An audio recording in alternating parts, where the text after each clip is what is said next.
Araw nga ng Sabado, mayroon tayong order na 80 pieces na ating lumpiang to. Ito nga ang araw na may lakad tayo, pero bago pa man ang ating lakad ay ginawa natin ang order ng ating customer. Nagkayayaan nga ang aming barkada na pumunta sa isang kainan dito lang sa Makati. Sa tuwing mayroong kaarawan ng aming mga kasamahan ay lagi nga naming sinicelebrate na lumabas kami para ito na rin ang nagiging banding namin. At dahil nga malalakas kami kumain, lagi naming pinipili ang kainan na may buffet. At dito, hindi nahuhuli na laging kasama ko ang aking dalawang anak sa tuwing umaalis ako.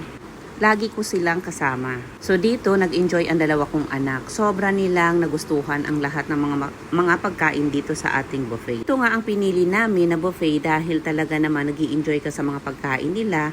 Mas marami silang serving sa kanilang mga lagayan. At dito nga nagulat ako sa aking dalaga na mayroon pala siyang dalang flower na nilagay niya sa kanyang bag. Abi, sobra naman talaga akong natuwa dito sa aking babae. Talaga naman nagbaon siya ng kanyang flower. At hindi lang yan guys, si Bunso naman na nasa kabilang side ni ate ay may binigay din siya sa aking papel.